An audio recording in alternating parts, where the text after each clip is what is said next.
So, were the ancient Sumerians actually aliens?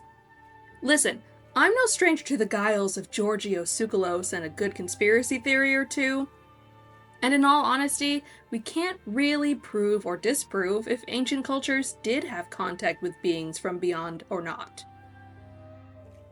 But why do some people think that certain cultures, in this case the Sumerians, were formed as a result of extraterrestrial intervention?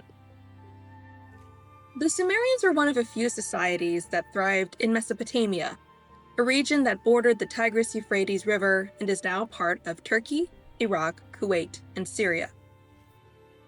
But before we talk about the Sumerians, we need to talk about another Mesopotamian culture, the Akkadians. The Akkadians inhabited an area north of Sumer, present-day southern Iraq, and developed as a society around the same time as the Sumerians. The Akkadians spoke a language that was in the Semitic family, meaning it shared similarities with other languages from the region, such as Aramaic, Hebrew, and Arabic. The Sumerians, however, spoke a language with seemingly zero linguistic ties. It was in fact so alien that early historians didn't even think it could be a language, but assumed it was some sort of code. To further the alien conspiracy theory, Roman historian Flavius Josephus writes of a Babylonian legend that chronicles the creation of these Mesopotamian cultures. Oannes, a half-man, half-fish hybrid, walked out of the sea. He brought the people of Mesopotamia the knowledge of letters, sciences, and all sorts of techniques, as described by the Babylonian priest Berosus. He had the form of a fish, but with the head of a man, under the fish's head, and under his fish's tail, the feet of a man. In the daytime he came up to the seashore of the Persian Gulf and instructed mankind in writing, the arts, and the sciences. The Sumerians believed that the world was circular and surrounded by a ring of water, and that Earth essentially sat between two oceans. The one below, or what we would consider to be the ocean today, and the one above, that was held up by the mountains in the sky. When it rained, the Sumerians believed it was because the ocean above was leaking water. The Sumerians were also incredibly advanced for their time.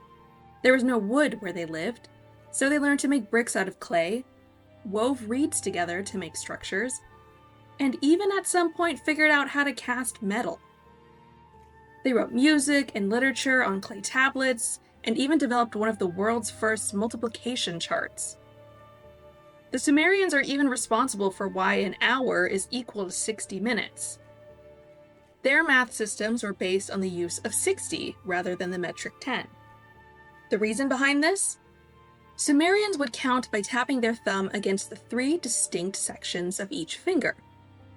Once all the sections were counted, you would raise a finger on your left hand. Then repeat the process until all the fingers on your left hand are raised, equaling 60. Even the concept of 360 degrees in angle measurement is a product of Sumerian mathematics.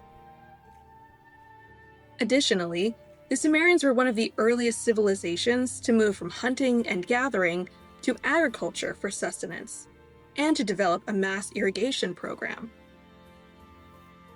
They built huge embankments along the Euphrates River, drained the marshes, and dug irrigation ditches and canals. To add to this, they were also one of the first cultures to have a written language, some form of governance, distinct architecture, and so much more. Do these aspects of Sumerian culture point to alien interference? Were their cultural triumphs the result of the evolution of human innovation, or was it divinely guided by some extra-worldly visitor? Who knows? What I do know is that this ancient culture is responsible for so much of our knowledge today, and forever changed the world with their innovations. Hey, thanks for watching. If you like this video, give it a like, hit subscribe, or do any of the other things with the buttons and all that. You know what to do. You're on YouTube. You've been here before. Okay, bye!